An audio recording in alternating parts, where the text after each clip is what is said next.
Welcome to Land of the Bible. I'm David Sussman. Today, I'm not only your host, but I'll be guiding you through the holy city of Tzfat.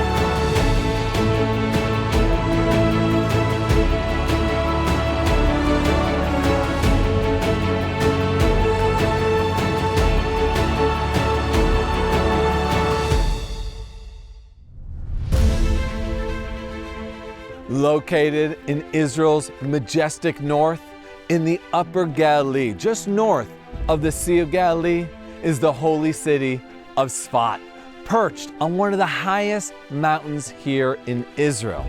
Its history is long, and it revolves around faith, struggle, and survival. There's archaeological evidence here that dates back to the Second Temple period. However, traditions will date it back to Shem and Ever, the son and grandson of Noah, from the story in the Bible of the Great Flood. These two established a yeshiva here. However, this is in the realm of lore. What we do know, without any doubt, is that this mountain was one of the places in which Jews would light massive fires to signify to Jews living from Jerusalem to Babylon that the new month has arrived. So we know that here in Tzfat, there's been a Jewish presence for the last 2,500 years. In today's episode, we are going to explore its core roots, the fundamental aspects of this holy city that has brought mysticism, Kabbalah, Jewish ideas to the world, that has changed the way people think about religion and God and how it matters in their lives. And there's that beautiful view I was talking about. You could see the lower Galilee behind me. In fact, that big mountain over there, that is Mount Tabor, which is the mountain that we read about in the Jewish scriptures, where the prophetess Devorah, one of the judges in the book of Judges, prophesied and judged the nation. And just like in any ancient city, the citadel, the fortress, would be built on the top. The higher up you are, the easier it is to defend. And so every empire that ruled the land of Israel had a military garrison stationed here on top of this mountain. But it was the Crusaders who come here in 1096 as a result of the Muslims destroying the Church of the Sepulchre, the Holy of Holies for Christians around the world. They'll come here and they will establish the largest fortress ever up until that time in the land of Israel. So let's walk through some of those ruins and talk a little bit about the Crusader period here in the city of Tzfat.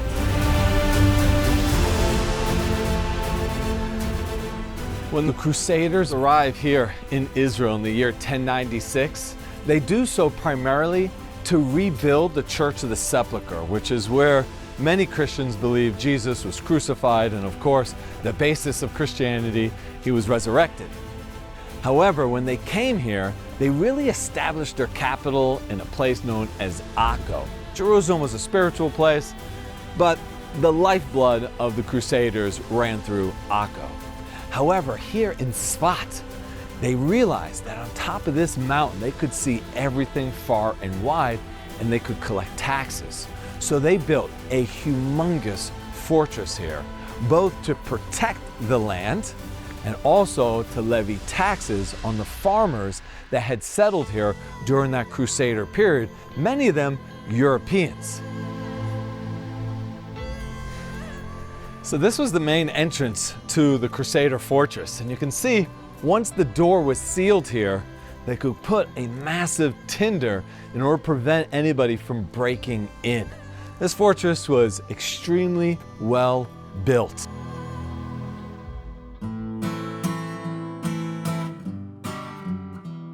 Wow, it's just incredible. Every corner, every turn you make in this massive fortress, you see another incredibly huge arch, or at least the beginning of the arch, big openings, staircases everywhere. Now, the reason why the fortress is in such ruins is that there was a massive earthquake here in Tzfat in 1837. The Crusaders built this fortress so well fortified with all of these secret channels, these walkways that the knights could go through in order to move to different sections of the fortress without being seen by the enemy. Come with me as we go through some of these, I don't know what to call them, alleyways, as we head to this massive cistern where they collected all of their water.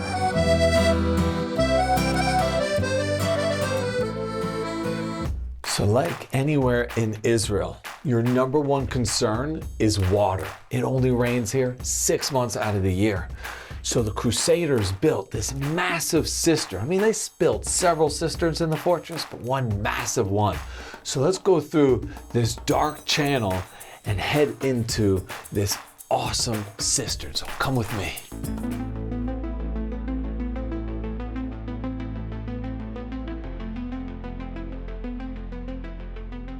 All right, so as you get closer to the actual cistern, it gets darker and darker. And also, the echo from inside this bell-shaped cistern is absolutely incredible. I'm literally whispering right now, and I can hear my voice echo throughout this entire room. You can see there's some chairs set up here, and some mystics who still live here in the city of Tzfat come here on Shabbat in order to sing songs, praises towards God. Some of them written by King David 3,000 years ago, which we call in Hebrew Tehillim, or in English, the Psalms of David. Let's see how loud we can get this room.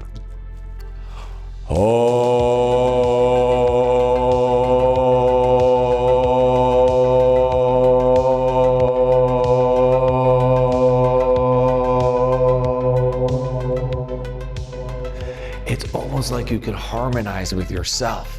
Let's bring it up a couple decibels.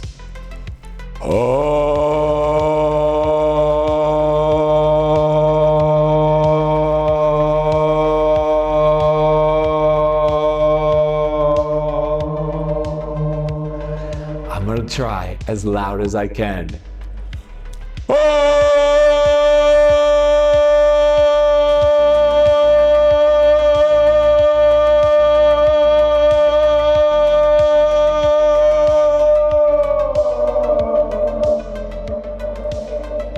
Look up there, you can see the opening where all the water came in from.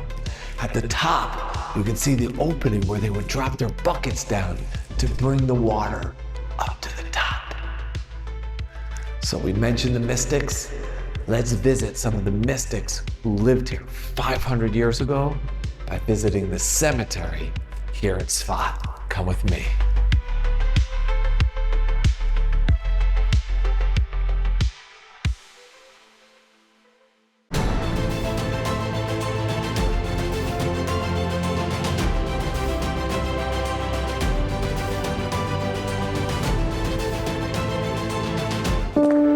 Imagine walking where Jesus walked, where faith comes to life. Feel the Bible story unfold around you, from the green Galilee to Jerusalem's ancient streets. Experience the serene and welcoming land of the Bible, where miracles happen. Put your heart where His footsteps are. Visit Israel.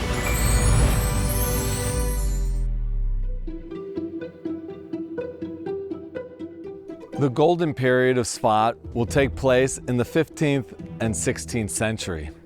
And it bloomed out of one of the darkest periods of Jewish history, the Spanish Inquisition, when the Catholic Church persecuted the Jews of Spain, either forcing them to convert to Catholicism or putting them up on the cross and burning them. Many Jews of Spain fled these two options, and when they did, they came here to the land of Israel, and many of them came here to the city of Tzfat. And why would that be?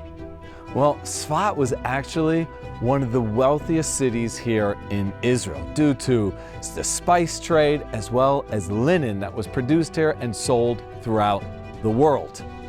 Some of those rabbis that arrived here during that time was Yosef Karo, who would write a book known as the Shulchan Aruch, which means the set table.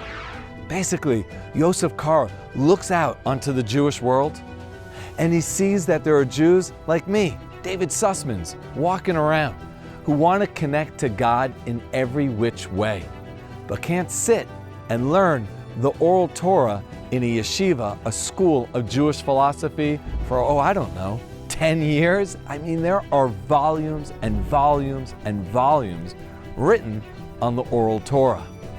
So Yosef Karo, who had this photographic memory, will sit in his yeshiva here in the city of Tzfat and pore over those countless pages of Jewish wisdom. And he'll make a tincture of sorts. He'll boil it down to all of the what of Judaism, what we call the halakha, which really is oftentimes translated as Jewish law, but comes from the word holech, which means to go. It's the way of the Jew. It's what shows us right from wrong. And that book, the set table, or the Shulchan Aruch as we call it here in Hebrew, sits in every Orthodox Jewish household. Because if you ever have a question pertaining to the what of Judaism, well, you can find it in that book. When he died in the 16th century, he was buried right here in this cemetery in the city of Tzfat. Unfortunately, he would die at the age of 38 due to a plague. However, in those 2 short years, he would revolutionize Jewish mysticism. And this is one of the reasons why we call Tzfat one of the 4 holy cities of Israel, along with Jerusalem, of course, the city of Hebron, where the tomb of the patriarchs and matriarchs exist, and the city of Tiberias, where the oral Torah was codified in what's known as the Mishnah. But the city of Tzfat, in its golden period, in the 15th and 16th century, with all of the great mystics that lived here, Tzfat became one of the holy cities as well. But back to the Ari. The Ari brought Kabbalah and mysticism to everyone. You didn't have to be a great sage to open up the wonders that are found in it. And he's also the one that started the Kabbalat Shabbat service. It's a special service that's done right before the Holy Sabbath, where we sing songs that were written by King David, and we bless this special time of the week where we can stop doing and just be, to be one with God and our family around the Sabbath table.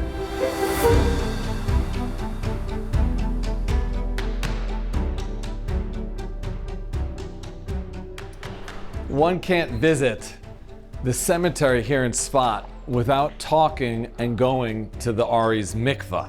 We just talked about Ari HaKadosh, the great mystic of the 16th century. Well, in this room behind me is an ancient spring, water flowing out from this mountain, freezing cold, into a small pool. The Ari himself used to purify him spiritually every day in this body of water known as a mikvah, a ritual bath. And until this day, people from around the world will come here to the city of Tzfat and specifically dunk themselves in the purifying waters of the Ari mikvah. It's known in tradition that anybody who comes here and purifies themselves in the holy water will do full repentance before the day they die. And you can see people coming in all hours of the day in order to purify themselves in the Ari's mikvah. Let's head up to the top and learn about the significance of 1948, the War of Independence in the city of Tzfat.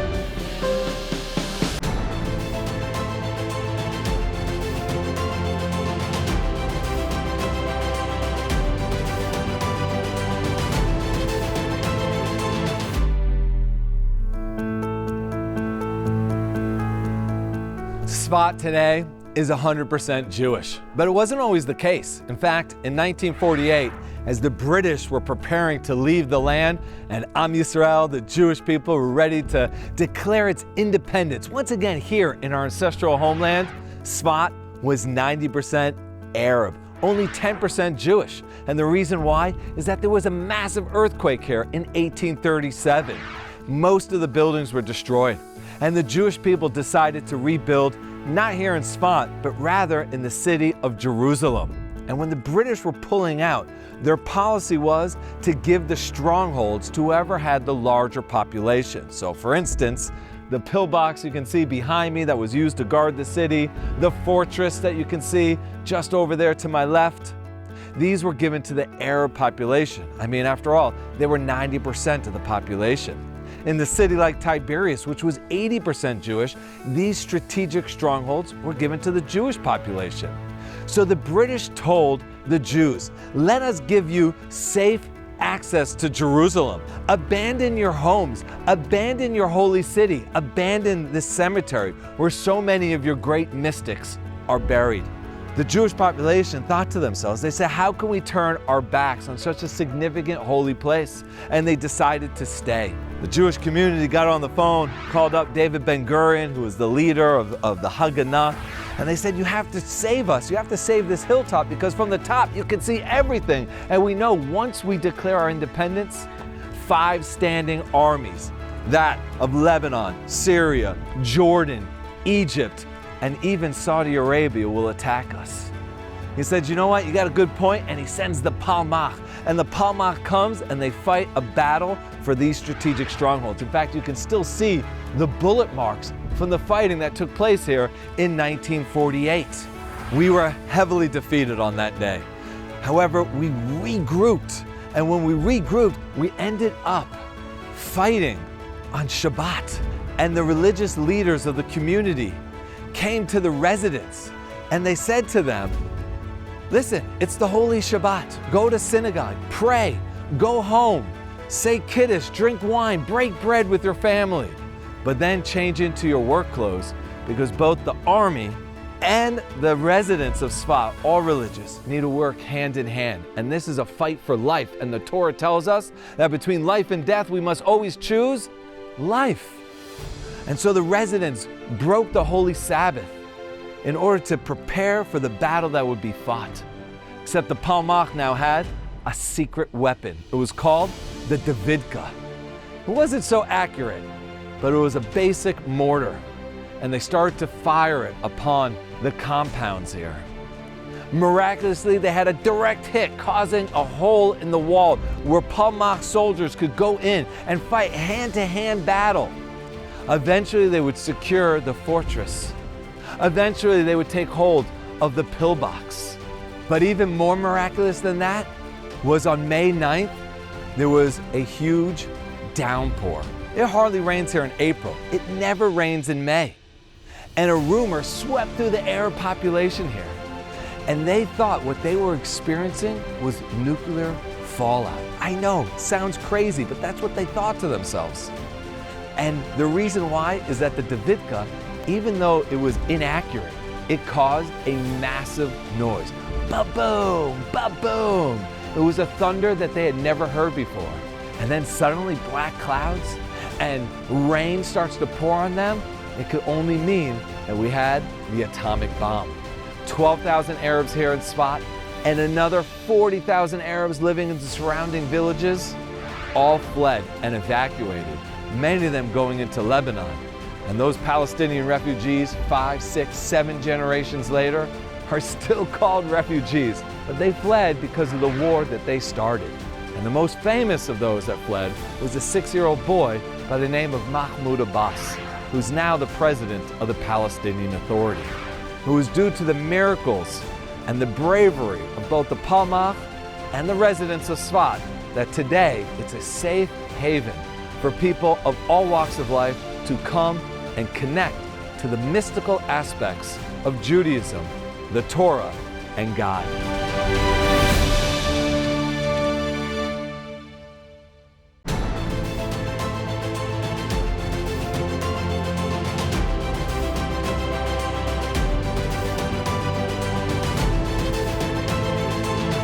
I will bless those who bless you, God promised Abraham. Embrace this covenant by connecting with the people of Israel. From Jerusalem's stones to Galilee's shores, experience living faith through their traditions and hospitality. Your journey is more than visiting biblical sites. It's about hearts that welcome your friendship. Your presence matters. Discover Israel.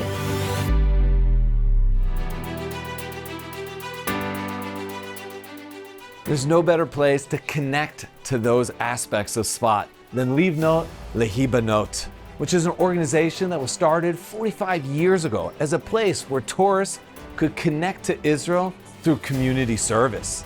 And they wanted to build this massive center where people could sleep, eat, and learn about Judaism and the land of Israel. But while they were digging down in order to create the foundations for this modern building, they found ancient ruins. You walk into the center here from a street that was built during the British Mandate in the early 20th century. And when you exit, you walk out onto a street that was built in the 13th century, literally going back in time 700 years. And as you walk through the ruins that have been excavated, they broke it into 4 distinct parts, each one correlating to one of the elements: earth, wind, water, and fire. And they connected each of those elements to one of the great Kabbalists that lived here in Tzfat in the 16th century, beginning with the holy Rabbi Isaac Lurie, the Ari HaKadosh, who resonates with the element of fire because he reminded that we are all, not just the Jewish people, in fact, not even all of humanity, but all of creation has a spark inside of it that connects with the soul of God.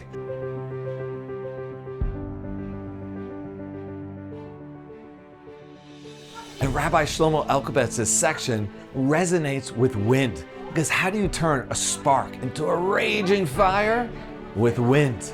So he's connected to the element of wind. And in his section, you can see the roots of a tree reminding that all of humanity and all of creation is deeply connected with one another. But as you go into the next room, you see this big blossoming tree, and they have this amazing multimedia exhibit with the sun setting, reminding us of that time that we go into Shabbat. But as you exit that section and you enter the section that is connected with Francesca Sara, a female Kabbalist from the same time period who taught that patience is the way to truly become connected with God. And what is more patient than water? Just think about it. Rebbe Akiva, one of the greatest rabbis of all time, he would be on the Mount Rushmore of rabbis if there was one time sitting by a waterfall, and he noticed one drop of water going through a hole in the rock, and that's when he had his epiphany, and he said, my gosh, it was those drops of water that burrowed that hole in the rock, one drop at a time. Francesca Sara said, if you want to have a deep relationship with God, you need to be consistent and constantly talk with him. And then the last room, my favorite area of this entire excavation, is connected to Rabbi Yosef Karo. We talked about him in the cemetery. He's the one that wrote the book Shulchan Aruch, the set table, which is all the halakha, which comes from the word holech, which means to go, the way of the Jew, Jewish law, which teaches us right from wrong. It's the room of action. And in that room, they found a 500-year-old plus oven that may have baked the challah that sat on the Sabbath table of the Ari HaKadosh. So my favorite thing here in the archaeological excavations at Livnot Lehibanot is archaeologists found this 500 or 600-year-old oven that they know without a fact was used at that time to bake bread for the residents of Tzfat. particularly challah on Friday night for the Sabbath. But not only that, this oven heated the mikvah, the ritual bath to purify people, up above. So it served two purposes.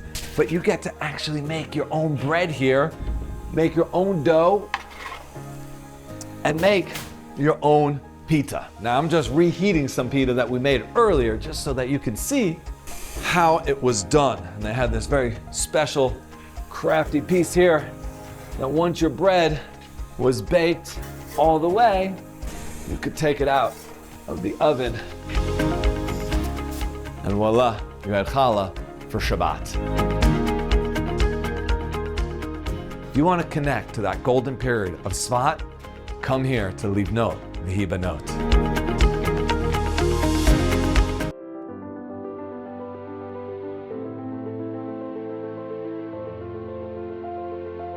Next week on Land of the Bible, we explore the picturesque village of Ein Karem. We visit the beautiful churches located in the village.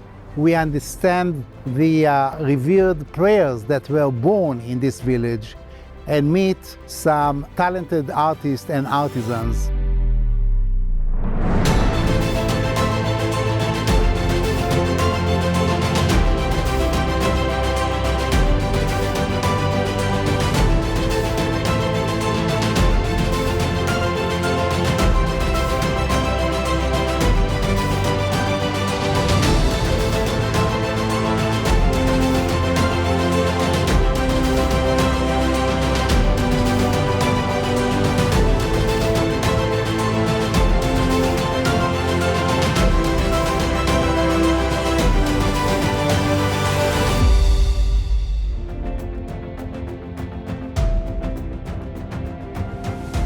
Thank you for watching as we connected you to the city of Tzfat, to its biblical relevance, the War of Independence, and that golden period in the 15th and 16th century. Make sure to tune in next time as we connect you to the people, places, and lands of the Bible.